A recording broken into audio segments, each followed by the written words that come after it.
De Hanoto et Le Tourneux, les coutumes kabyles, chapitre 4 des Sophes. Le mot parti est une des expressions dont nous avons parlé, qui, appliquées à la société kabyle, prennent un sens tout différent de l'acception que nous sommes habitués à leur attribuer. Chez nous, un parti est la réunion dans une même pensée d'un nombre plus ou moins considérable d'individus ayant pour but commun le triomphe d'une idée politique, religieuse ou sociale. Le but atteint, le parti n'a plus de raison d'être et se dissout de lui-même. Les noms des partis indiquent leur tendance.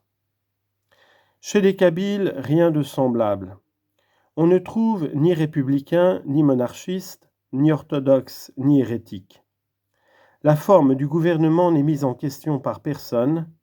La religion est une, et le peuple est trop ignorant pour argumenter sur des dogmes dont il n'a qu'une idée très confuse.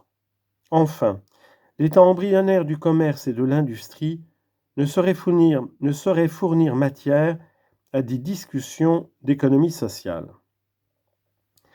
Les dénominations des partis témoignent de cette absence de vue morale. Elles sont empruntées soit à la topographie locale, soit à la distribution des adhérents dans la tribu ou dans les quartiers du village. Le plus souvent même, un parti n'a pas d'autre nom que celui de l'homme le plus en évidence parmi ceux qui le dirigent. On dira le Soph de l'Ouest, Ilerbien, et le Soph de l'Est, Isharkien. Chez les Haït Wassif, le Soph du milieu, Ilemassen, et le Soph des extrémités, Ikermnin. Chez les Haït Boudrar, le Soph del Hajj Boujmar, et le Soph d'Amer Naïf Amara chez les Louasiennes.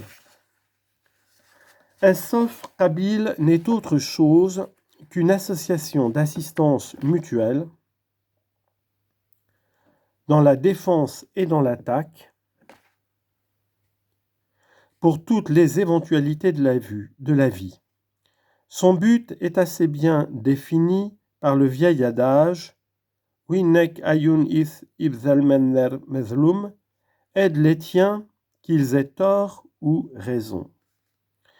On se donne en effet à un Soph pour y trouver au besoin aide et protection, et pour se ménager les moyens d'atteindre ses ennemis. Quand ce parti cesse d'offrir un appui efficace, on passe dans un autre. Le Kabyle n'attache aucun point d'honneur à rester fidèle à son Soph, il en change sans scrupule s'il y trouve avantage, et si ce changement présente à ses passions ou à ses haines des chances de satisfaction. Aussi rien de mobile comme un Soph kabyle. Tantôt faible, tantôt prépondérant dans le village, il subit toutes les fluctuations du caprice individuel. Pendant la paix, quand les questions débattues n'offrent qu'un intérêt secondaire, les Sophs conservent en général leur composition. Mais qu'il vienne à surgir une occasion de trouble et que les hostilités paraissent imminentes, les intrigues alors se croisent en tous sens. Chaque parti cherche à détacher de ses adversaires les hommes douteux qui ne sont pas engagés irrévocablement par leurs antécédents ou par des relations de famille. L'argent est un puissant auxiliaire de ces défections. Quelques douros, un sac de figues, une provision d'huile, un bon dîner même, suffisent souvent pour conquérir au Soph un défenseur. Ces transactions honteuses sont réprouvées par l'opinion publique. Aucun parti néanmoins ne se fait scrupule d'y avoir recours. Partout où la corruption est possible, la vénalité n'est pas restreinte, malheureusement, à ces cas particuliers. En général, chez les Kabyles, partout où la corruption est possible, elle existe. C'est un des plus mauvais côtés de leur caractère. Quel que soit d'ailleurs le parti qu'il embrasse, le Kabyle s'y donne tout entier.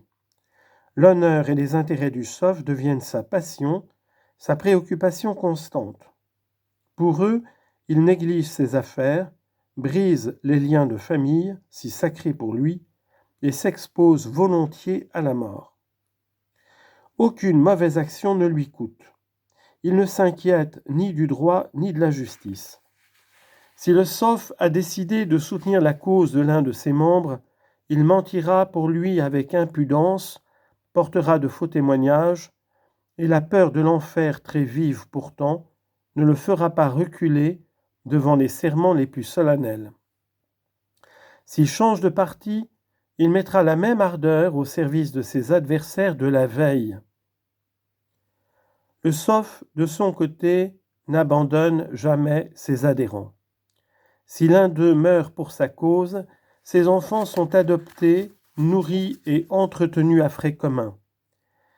S'il est seulement en danger, si ses intérêts sont menacés, s'il a une injure à venger, les secours de toute nature lui arrivent sans qu'il les sollicite.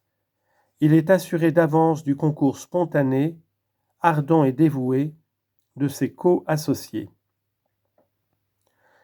On comprend comment, avec une pareille disposition des esprits, des choses futiles en apparence peuvent avoir les conséquences les plus graves.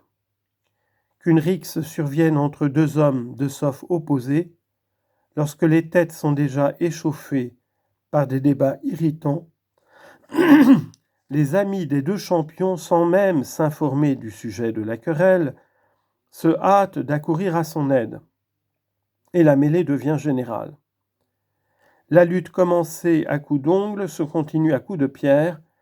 Bientôt les fusils sortent de leurs étuis, les sabres du fourreau, et la guerre civile éclate dans le village, quelquefois même dans le pays entier. Chose digne de remarque, les femmes restent presque toujours étrangères aux haines et aux querelles des partis. C'est par elles seulement qu'on peut arriver à la connaissance de la vérité dans les questions qui passionnent les SOF, les hommes mettant des deux côtés un égal acharnement à mentir. Les marabouts évitent aussi de se mêler aux discordes civils, et cette abstention est une des causes principales de leur influence. Il en est cependant chez lesquels les entraînements de la nature humaine sont plus forts que la raison et qui se jettent avec autant d'emportement que les Kabyles dans les intrigues et les luttes des partis. Chaque village est à très peu d'exceptions près divisé en deux SOF qui sont rarement égaux en nombre et en moyens d'action. Dans cette société grossière, passionnée et toujours portée à abuser de la force, le parti le plus faible, s'il était abandonné à lui-même, serait sans cesse exposé à subir la loi du plus fort ou contraint d'abandonner le pays. Pour parer à ces dangers, il est amené naturellement à rechercher l'alliance de l'un des SOF des villages voisins. L'extension du SOF gagne ainsi de proche en proche, s'étend à la tribu, à la confédération et même aux tribus étrangères dans un vaste rayon. Cette association n'a pas lieu cependant dans toutes les tribus indistinctement. Il s'est formé avec le temps des groupes de tribus dont les parties se prêtent un mutuel appui, selon l'expression kabyle. Ces tribus seules entrent réciproquement dans les SOF les unes des autres. Suit l'énumération des principaux SOF en Kabylie.